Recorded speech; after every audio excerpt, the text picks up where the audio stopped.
Bonjour Aïssat, ça va bien? Très bien, merci. Ça te fait déjà quelques jours à Nouakchott.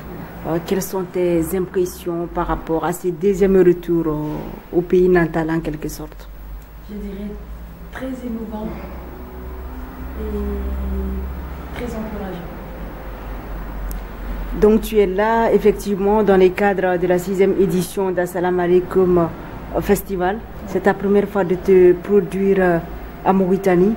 Comment s'est établi le contact avec les organisateurs d'Assalam Alaikum Festival? En fait, Monza m'a contacté via Facebook. M'a proposé de venir à ce festival-là. Et bien sûr, j'ai accepté tout de suite et vraiment, ça fait partie de mes rêves de venir ici. De venir à Mauritanie. Oui. Et je rappelle que vous êtes une franco-mauritanienne. Quels sont, comment vous vivez en fait ces métissages entre la Mauritanie et la France dont vous êtes finalement le produit? Eh ben, en fait, c'est pas évident, je pense, pour tous les gens issus de l'immigration de pouvoir se fixer quelque part. Mais en même temps, voilà, c'est ça qui est bien. Moi, je suis très heureuse d'être née en France. Enfin, je suis très attachée à la terre qui m'a vu naître. Et je suis très heureuse aussi que mes parents aient pu me transmettre les valeurs et aussi l'histoire de leur pays. Et donc, en fait, on est en fait des sortes de carrefour. Puisque moi, comme je dis souvent, j'aime bien le master. C'est un fromage qui sent très fort, qu'on mange dans ma région là-bas. Et j'aime aussi la tire et kossam, c'est aussi un plat qu'on mange beaucoup au Fouta. Et je trouve que c'est une chance de pouvoir avoir ces deux cultures-là. Et voilà, sur un plan beaucoup plus musical, comment est-ce que vous êtes venu dans la musique? Alors c'est toujours assez complexe dans nos communautés quand on a une âme d'artiste et puis qu'on veut l'exprimer. C'est pas facile. Mais disons qu'aujourd'hui, alhamdoulilah, puisque je sens qu'il y a quelque chose qui se passe et qu'il y a du monde derrière moi, donc je suis très contente pour ça. Mais c'est vrai que c'était pas facile. Parce que justement, dans nos communautés, il y a des fonctions pour tout le monde. Et même si on ne vient pas d'une famille de griots, déjà, on ne comprend pas pourquoi on a ce besoin de chanter. Et moi aussi, étant donné que j'y suis très très sensible, et très tôt, j'ai nourri une espèce de conscience des choses.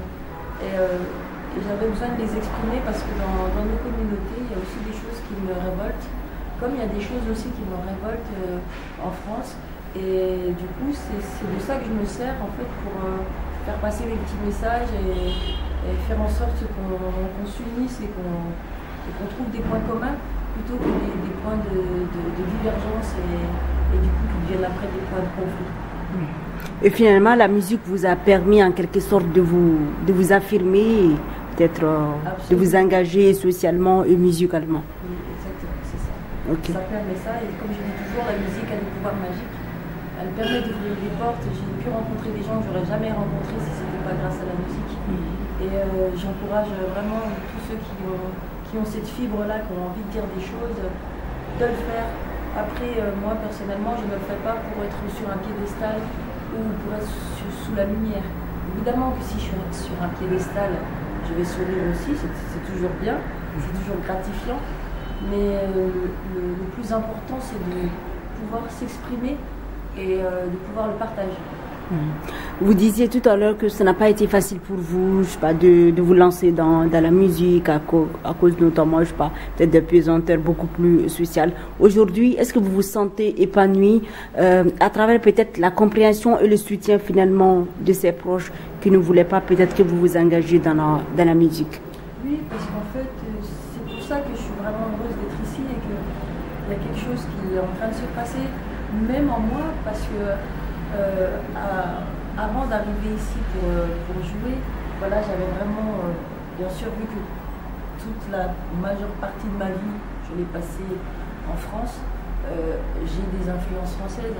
Et même si j'aime entendre le son de l'autre, ou bien le son des balafons ou des percussions, mon mari est percussionniste, donc j'adore les sons africains, mais il me manquait le sens vraiment, parce que je ne voulais pas les mettre juste pour amener du folklore ou amener le côté exotique, parce que ça ne m'intéressait pas. Et aujourd'hui, j'en ressens le besoin, j'ai vraiment envie d'entendre des sons encore plus marqués. Et donc voilà, c'est en train de se faire tout doucement et là je veux vraiment pouvoir faire le lien entre ici et là-bas aussi avec la musique.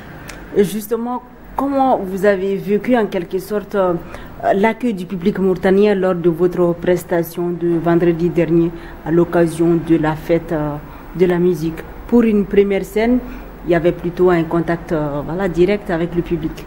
Chaleureux, très chaleureux, alors qu'en plus je sais que pareil, dans nos populations, il y a comme une forme de pudeur qui fait que, en fait, la pudeur, c'est on se retient un peu, on va pas applaudir, on va pas exploser sa joie, etc. Et là, d'avoir vu comment ça a été accueilli, j'ai été vraiment plus qu'agréablement surprise et j'étais tellement émue que justement, j'arrivais même pas à parler. C'est pour ça que d'habitude, quand je joue, j'explique mes morceaux, j'échange avec les gens, mais là, j'étais tellement prise d'émotion que, en fait, je ne pouvais pas, quoi. Sinon, je pense que j'aurais pleuré de joie. Et donc, voilà, ben, ça prouve que je suis super heureuse d'avoir été ici et je voulais remercier justement tous ceux qui sont venus et qui m'ont encouragée et qui continuent à m'encourager. Et c'est vraiment le point de départ d'une grande histoire.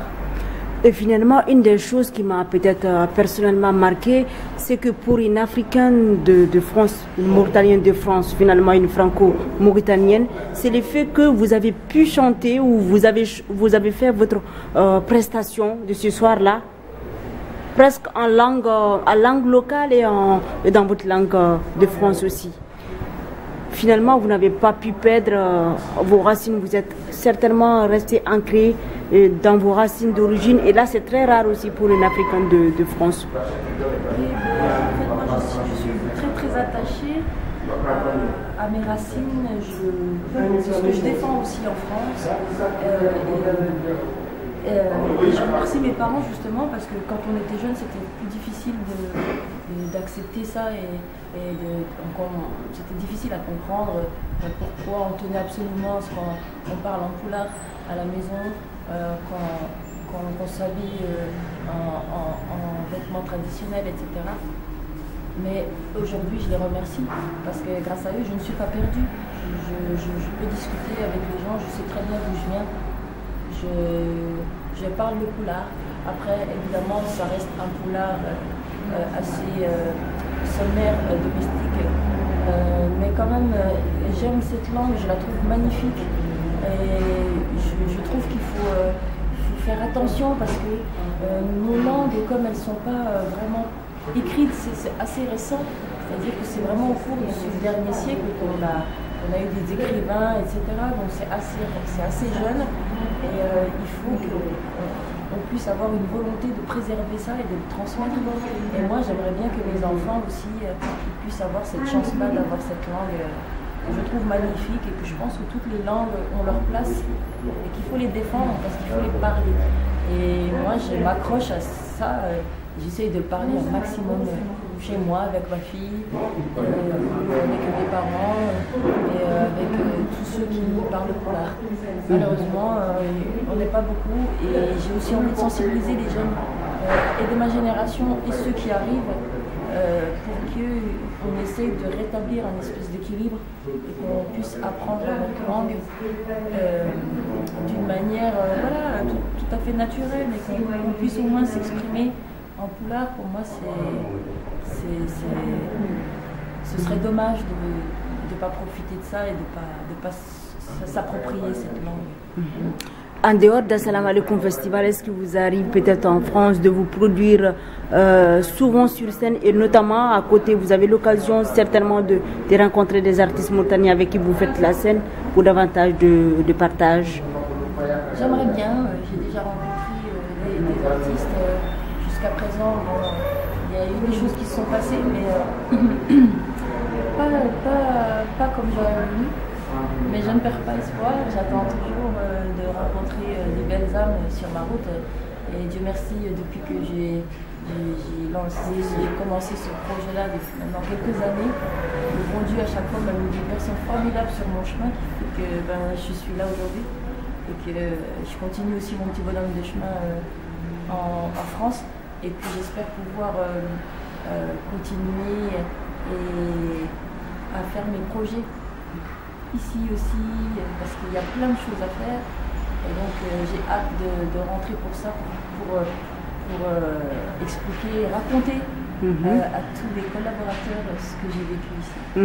Et les échanges aussi avec des artistes qui étaient là, comme le groupe Sniper, Bogo Style, et presque tous les groupes que vous avez certainement rencontrés. Comment a été les échanges? C'est formidable, parce qu'on peut justement nouer des contacts et tout ça. Et moi, depuis que je suis arrivée, je cherche des contacts partout, des échanges partout avec des artistes justement du Maroc, d'ici, de France, des États-Unis, pour justement et puis avoir des projets, alimenter les projets que j'aimerais bien faire. Et il y en a un que j'aimerais tellement faire. Inch'Allah, j'espère que j'arriverai à faire. C'est un rêve fou, mais rien n'est impossible. Et en plus, depuis que je suis là, je me dis que c'est carrément possible. Et donc, c'est quoi ces rêves? Tu peux partager ça avec moi? Parmi mes rêves, j'en ai plein, mais il y en a un où en fait je voulais rallier le Tio, donc ma ville natale en France, au Fouta. Et en fait, donc ce serait un genre de caravane un peu spéciale, composée d'artistes et de gens qui veulent participer à cette aventure-là. Et en fait, on traverserait donc à partir du Tio pour arriver au Fouta, certains villages, contre l'espace pour dormir. En fait, on proposerait un concert à chaque soir. Et puis en fait, à chaque fois, on proposerait aux gens, s'ils veulent rejoindre la caravane, ils viennent avec nous et on descend comme ça. Et en fait, ce serait pour bien sûr promouvoir la paix, gommer les inégalités, stimuler l'esprit de solidarité, faire en sorte qu'on apprenne à vivre ensemble, etc. Vu que peut-être vous n'êtes pas pour le moment assez connu du public mauritanien, jusque-là, je pense que vous avez 2 albums officiellement à votre actif. Est-ce que vous pouvez nous parler brièvement de ces 2 productions? Alors, l'album Gandal, celui-là, il est sorti en 2008. C'est un album autoproduit, voilà, avec des influences. Donc ça, je préfère toujours que les gens puissent se faire leur opinion.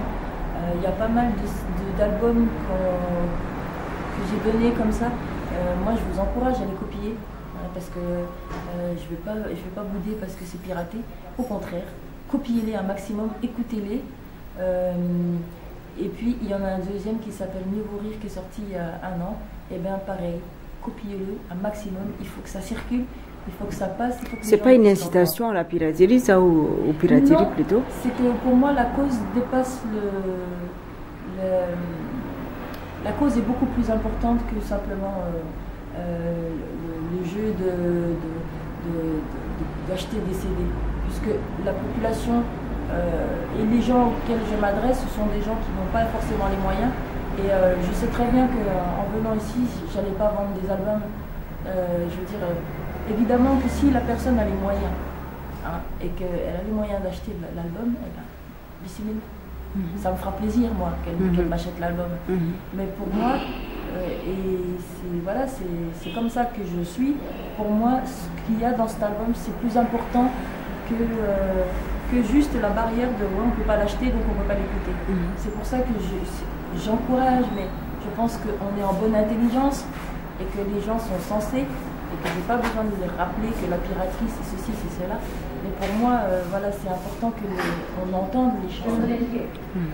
Donc, comme je n'ai pas pu distribuer à chaque personne ici, parce que j'ai pas million de CD distribués. Et ben je dis, voilà, si vous pouvez vous les passer, vous les écouter, ou alors aller dans des endroits où on peut l'écouter, je vous encourage à le faire. Tout à l'heure, vous disiez que vous avez eu des difficultés au départ. Est-ce que jusque-là, ce sont les mêmes difficultés ou quelles sont les difficultés particulières auxquelles vous faites face dans votre jeune carrière? Je pense qu'au début, c'est toujours la même chose, c'est qu'on a des préjugés. C'est toujours le gros problème, hein, les préjugés, parce qu'on s'arrête à ça et voilà. Donc le premier préjugé, c'est bon, une fille qui joue de la guitare, voilà, c'est quoi ça? On n'a jamais vu ça, chez nous ça se fait pas, etc. etc. Et puis au fur et à mesure des années, en fait, quand après on a compris ma démarche, ben, ça a changé, quoi. Donc c'est pas si grave finalement. Et vous n'avez pas de difficultés à vous produire un peu partout en France, notamment dans d'autres pays, ou bien vous avez beaucoup de difficultés, beaucoup d'opportunités plutôt pour, voilà, pour tourner? Alors c'est pas évident en France parce que la situation des artistes est certes meilleure qu'ici, mais il y a quand même aussi, voilà, il faut des moyens, il faut pouvoir bien communiquer, moi je suis encore pas très, si je veux être honnête, je suis un peu nulle pour la communication et pour promouvoir en fait ce que je fais. Heureusement je suis très bien entourée, donc le travail se fait et petit à petit, voilà, ça se construit, mais j'ai déjà pas mal joué dans notre région. Je cherche aussi à sortir, je suis pas mal sortie aussi. J'ai eu la chance aussi d'aller en Russie pour représenter la chanson francophone. J'étais membre d'un jury où c'était aussi formidable, exceptionnel. Les gens étaient vraiment très chaleureux et les jeunes que j'ai rencontrés aussi, les jeunes artistes, pouvaient être confrontés au même genre de problèmes ici à une moindre mesure, mais en fait on se rend compte que c'est partout la même chose, quoi. Et je sais qu'il y a un proverbe qui dit que nul n'est prophète en son pays, donc voilà, c'est qu'au début c'est pas évident, mais il faut y croire, il ne faut pas lâcher l'affaire. Si on a des choses à dire, il faut les dire. Et après, les choses se font naturellement. Justement, dans votre musique, quels sont les problèmes sociaux qui vous dénoncent le plus et qui vous dérangent le plus? Alors, ben, le fait que les richesses soient mal distribuées, qu'il n'y ait pas d'équité, l'absence d'équité, de justice, le sida aussi, ça me préoccupe beaucoup parce que je trouve que parfois on a tendance à voilà, comme il y a de nouvelles formes de médication, ben, on a tendance à baisser un petit peu les bras alors que c'est quand même un mal très vilain. Et voilà, en fait toutes les causes, voilà, tout ce que je vois qui me semble un petit peu dérangeant, ou en tout cas que j'ai envie de partager, je prends. Par exemple, l'album là, celui-ci, qui s'appelle Mieux vaut rire, je l'ai titré donc Mieux vaut rire, c'est le titre aussi d'une chanson, c'est Mieux vaut rire que pleurer, et là ça parle aussi, voilà quoi, je préfère, si vraiment je pense aux choses qui me touchent, je pleure, et donc je suis obligée de me dire, ouais, mais ne pleure pas, il vaut mieux rire quand même plutôt que pleurer, parce que voilà, il y a quand même des gens qui essayent de se débrouiller. Tout le monde essaye de faire avec ses moyens.